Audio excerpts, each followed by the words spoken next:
সাহেবে সদর জনাব হযরত উলামায়ে কেরাম, সম্মানিত সুধী মণ্ডলী, উপস্থিত আমার দিনদার ইমানদার মুত্তাকিন ভাইরা, পর্দার আড়ালে অসংখ্য মা ও বোনেরা, আসসালামু আলাইকুম ওয়া রাহমাতুল্লাহি ওয়া বারাকাতুহু।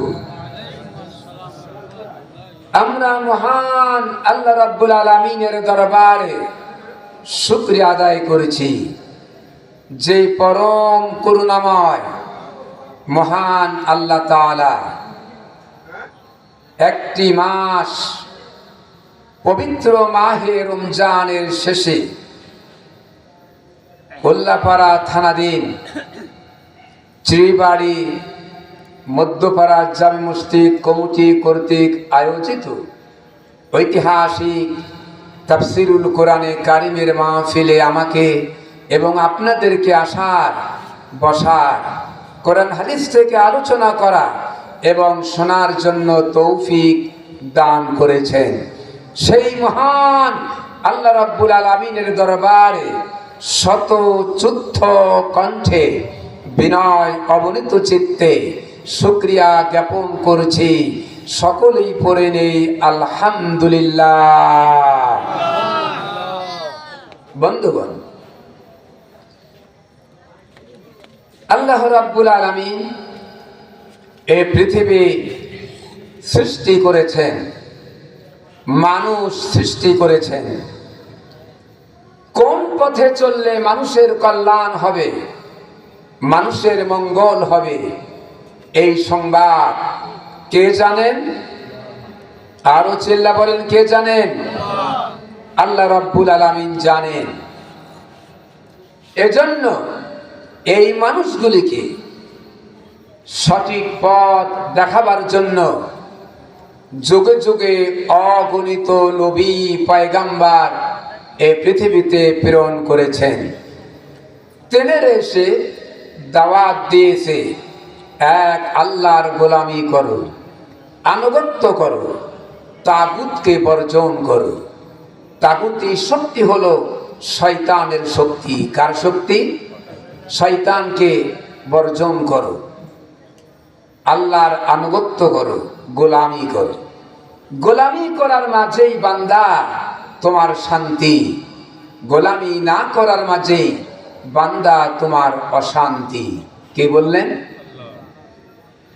কোরআনে কারীমের ভিতরে আল্লাহ রাব্বুল আলামিন সুন্দর করে গোলামি সম্পর্কে এভাবে আল্লাহ পাক কোরআনে এভাবে পেশ করলেন, ইয়া আইয়ুহান নাসু উবুদু রাব্বাকুমুল্লাযী খালাকাকুম ওয়াল্লাযীনা মিন ক্বাবলিকুম লাআল্লাকুম তাত্তাকুন। হে বান্দা, আনুগত্য করো, গোলামি করো তোমার সেই প্রভু যিনি তোমাকে সৃষ্টি করেছে, পূর্বপুরুষদের সৃষ্টি করেছে, সেই আল্লাহর গোলামি করো। গোলামি শব্দের অর্থ হলো আল্লাহর হুকুম পুরাপুরি মেনে চলা। গোলামি শব্দের অর্থ কি আপনারা কি বুঝতেছেন? গোলামি শব্দের অর্থ হলো আল্লাহর হুকুম পুরাপুরি মেনে চলা, আনুগত্য করা, দাসত্ব করা, গোলামি করা, আল্লাহর হুকুম মেনে চলা।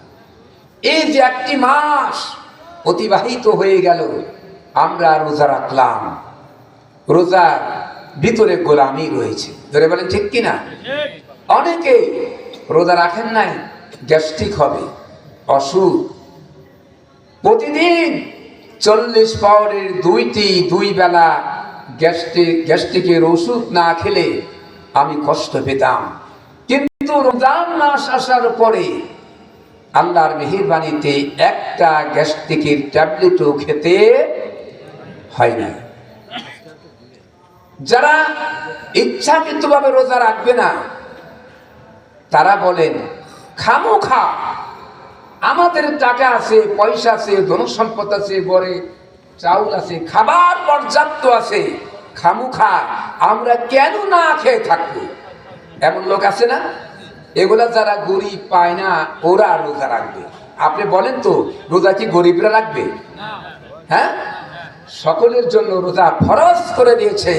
ইয়া আইয়ুহাল্লাযীনা আমানু কুতিবা আলাইকুমুস সিয়াম কামা কুতিবা আলাল্লাযীনা মিন ক্বাবলিকুম লাআল্লাকুম তাত্তাকুন।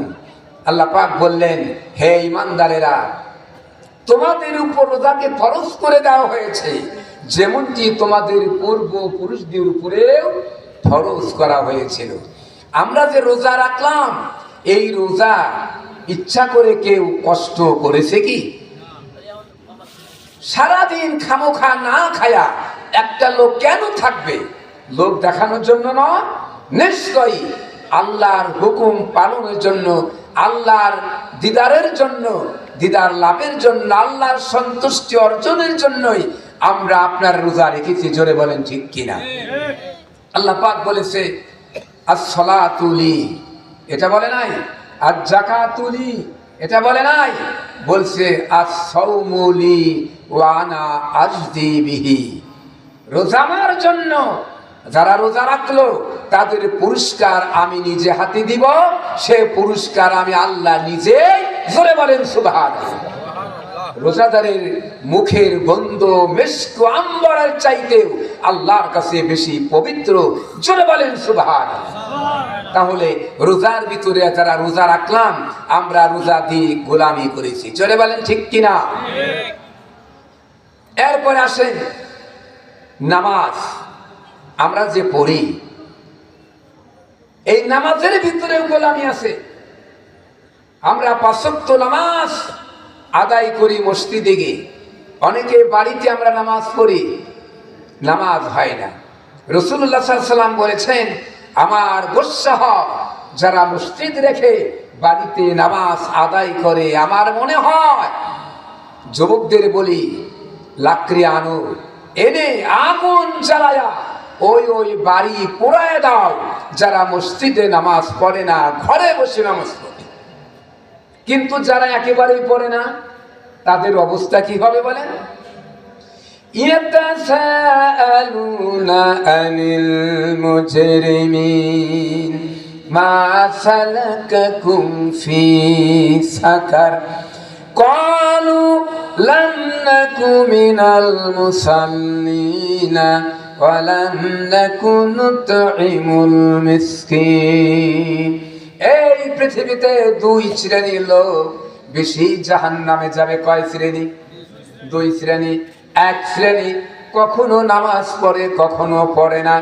ফজর পরে জোহরের খবর নাই, জোহর পরে আসরের খবর নাই, মাগরিব পরে ইশার খবর নাই, আসর পরে মাগরিবের খবর নাই।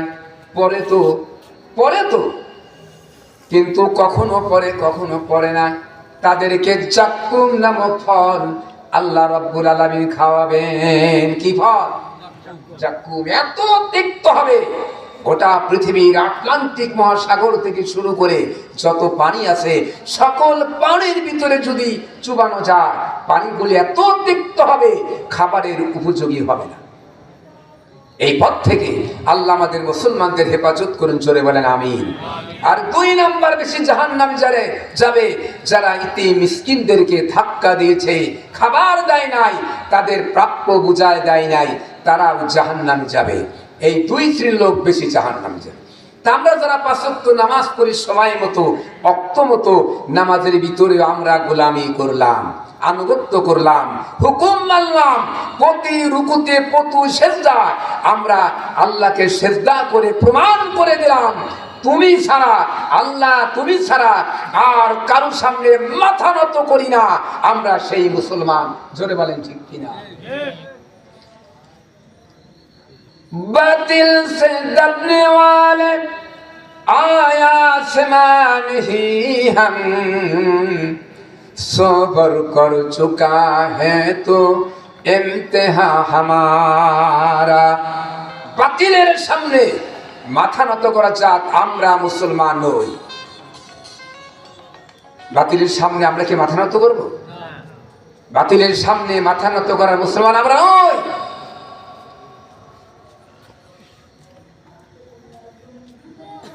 মুসলমান মাথা নত করবে আকাশের মালিক, জমিনের মালিক একমাত্র আল্লাহ রাব্বুল আলামিনের সামনে মাথা নত করতে পারে, আর কারোর সামনে না। নামাজের ভিতরে মাথা নত করার মাধ্যমে আমরা গোলামি করলাম কার? গোলামি করলাম আল্লাহ। আল্লাহর হুকুম মানাটাই হলো গোলামি। আপনি ব্যবসা করবেন, বাণিজ্য করবেন, এই ব্যবসার ভিতরে আপনি ওজনে যদি কম না দেন, ওজন ঠিকভাবে বলা তুকসিরুল মিজান, মেপা ইনসাফ ভিত্তিক মেপে যদি ব্যবসা বাণিজ্য করেন দোকানপাটে, তাহলে আপনি ব্যবসার ভিতরেও গোলামি করলেন। জোরে বলেন ঠিক কিনা? আরো চিল্লা বলেন ঠিক কিনা? তাহলে নামাজের ভিতরে গোলামি করা যায়, ব্যবসার ভিতরে গোলামি করা যায়। তারপরে আপনার আবাদ করবেন, জমিনে আবাদ করবেন, আল ঠেলাঠেলি নাই। আপনাদের দিকে আল ঠেলাঠেলি আছে? আমাদের ওদিকে আছে। আল কাটতে কাটতে সর্বনাশ। একটা লোক যে একটা পা দিয়ে হেঁটে যাবে ক্ষমতা নাই, অন্যের জমির ভিতরে পা পড়বে, এরকম আল ঠেলি। যদি আল না ঠেলি, হুকুম মেনে চলি, তাহলে আমাদের ক্ষেত্রেও গোলামি হয়ে যায়। জোরে বলেন ঠিক কিনা?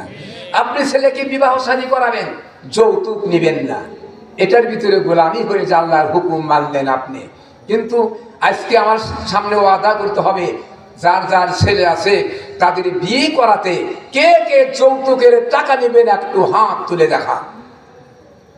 যৌতুকের টাকা নেবেন সন্তানকে বিয়ে করাতে গিয়ে, কারা হাত তোলেন? বুঝতে পারেন নাই? মাশাআল্লাহ। ওইদিকে শহর এলাকার লোক তো হাত তোলে, ওয়াদা করে যে হুজুর ছেলেকে লেখাপড়া করলাম, ডাক্তারি বানাইলাম, লক্ষ লক্ষ কোটি টাকা খরচ করে, যৌতুক তো নিতেই হবে। একটা কন্যার পক্ষ থেকে, কন্যা কি বউ না, কন্যার পক্ষ থেকে বরযাত্রী, টেলিভিশন, তারপরে আপনার লক্ষ লক্ষ টাকা, তারপরে আপনার ফ্রিজ, সোফা সেট, ওয়ারড্রোব নেওয়া তো দূরের কথা, কন্যার পক্ষ থেকে বরযাত্রী একটা সুতা নেওয়া মুসলমানের জন্য হারাম। জোরে বলেন কি? মুসলমানের জন্য হারাম। যুবক যারা আছো, আমি বলবো যৌতুক কারা নিবে একটু হাত তুলে দেখাও। যুবকেরা, মাশাআল্লাহ, যুবকরা খুব চালাক হয়ে গেছে। তাহলে